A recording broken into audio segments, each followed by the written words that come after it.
दूसरा सामाजिक बदलाव के साधन के रूप में सामाजिक विधान यह राज्य द्वारा पारित उन कानूनों को कहा जाता है जिनका उद्देश्य सामाजिक बुराइयों को दूर करना एवं सामाजिक विघटन को रोकना, सामाजिक समस्याओं का निवारण करना एवं परिवर्तन लाना एवं सामाजिक निरीक्षण को प्रभावित बनाना होता है। ये विधान किसी भी भेदभाव के समाज के प्रत्येक व्यक्ति पर लागू होते हैं और इनकी अवहेलना करने पर उन्हें असामाजिक एवं विधिक दंड का भागी बनना पड़ता है। योजना आयोग के अनुसार प्रचलित कानूनों तथा वर्तमान आवश्यकताओं के बीच दूरी को कम करने के विधान को ये सामाजिक विधान कहा जा सकता है। कस्टमरी लॉ प्रथागत विधि व्यवस्था का वह अलिखित भाग है जिसका निर्माण किसी विधानमंडल द्वारा नहीं किया गया है, परंतु उनका विकास प्रथाओं एवं परंपराओं के रूप में हुआ है जिनमें कानून की असदस्यता बाध्यकारी होती है। सामाजिक विधान का उद्देश्य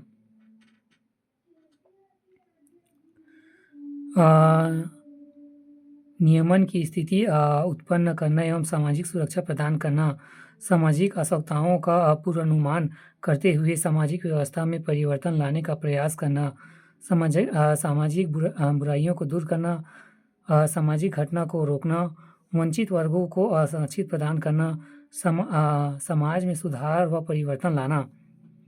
सामाजिक विधान की आवश्यकता सामाजिक स्वतंत्रता एवं समानता और न्याय के लिए, वंचित वर्गों के कल्याण और सशक्तिकरण के लिए, सामाजिक सुधारों को गति देने के लिए, सामाजिक अंतःविरोधी या संघर्षों को रोकने के लिए, समाज में इच्छा अनुरूप परिवर्तन को लाने के लिए। सामाजिक बदलाव के साधन के रूप में सामाजिक विधान अलग अलग है क्या?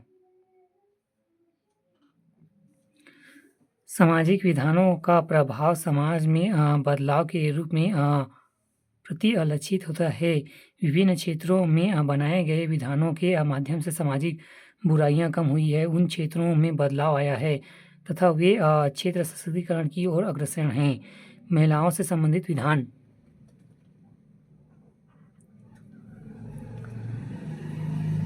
महिलाओं की समस्याओं का समाधान करने, उन्हें अधिकार देने संबंधित विधान बनाए गए हैं जो महिलाओं को विभिन्न क्षेत्रों में उनके अधिकार प्रदान कर रहे हैं तथा महिलाओं सशक्तिकरण हेतु साधन के रूप में पहला सती निवारक अधिनियम 1829 सती प्रथा जैसे अमान्य घटनाओं पर रोक लगा एवं दूसरा हिंदू विधवा पुनर्विवाह अधिनियम 1856 विधवा विवाह की प्रथा आरंभ हुई तथा समाज में उसकी अस्वीकार्यता बढ़ी। तीसरा दहेज निषेध अधिनियम 1961 दहेज जैसी कुप्रथा के विरुद्ध कानूनी अधिकार प्राप्त हुआ। चौथा हिंदू उत्तराधिकार अधिनियम 1956 भारतीय समाज में महिलाओं को उत्तराधिकार संपत्ति आदि अधिकार प्राप्त हुई।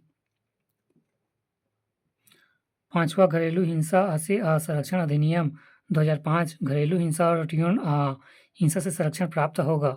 छठवां महिलाओं का कार्यस्थल पर लैंगिक उत्पीड़न निवारण सेध एवं प्रतिशोध अधिनियम 2013 महिलाओं को कार्यस्थल पर लैंगिक उत्पीड़न से संरक्षण, लैंगिक उत्पीड़न को परिवादों के निवारण तथा प्रतिशोध के लिए अधिनियम। बच्चों से संबंधित अधिनियम कम उम्र के बच्चों को शारीरिक शोषण कार्य से सुरक्षा देने एवं छोटी उम्र में विवाह से बचाने हेतु बाल श्रम निषेध अधिनियम 14 वर्ष से कम उम्र के बच्चों को उनके स्वस्थ जीवन के लिए नियोजन से निषिद्ध बनता है। बाल विवाह निषेध अधिनियम 2006 यह सुनिश्चित करना कि समाज के भीतर बाल विवाह का उन्मूलन किया जाए।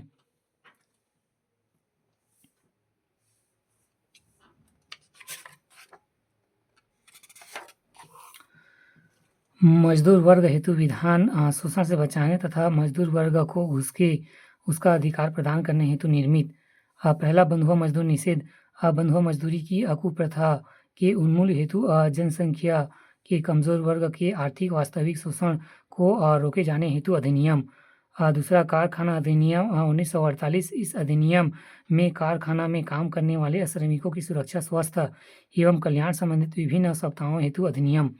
वंचित वर्गों के लिए विधान समाज में विभिन्न सामाजिक सांस्कृतिक भेदभाव समाप्त कर वंचित वर्ग को अधिकार प्रदान करने हेतु पहला अनुसूचित जनजाति एवं अनुसूचित जाति अधिनियम गैर अनुसूचित जाति और गैर अनुसूचित जनजातियों के सदस्यों के लिए अनुसूचित जातियों और अनुसूचित जनजातियों के विरुद्ध अपराध को नियंत्रण करने रोकने के लिए अधिनियमित। दूसरा सिविल अधिकार संविधान का अनुच्छेद 17 के तहत अस्पृश्यता उन्मूलन संबंधित प्रावधान हेतु अधिनियम। विगत वर्षों में पूछे गए प्रश्न। कस्टमरी लॉ क्या है? CGPSC 2020। सामाजिक विधान क्या है? MPPAC। एक समाज का उदाहरण दीजिए। MPPAC 3। भारत में नागरिक समाज की स्थिति का विश्लेषण। MPAC। सामाजिक विधान भारतीय समाज में हो रहे बदलाव के उत्तरदायित्व। MPAC।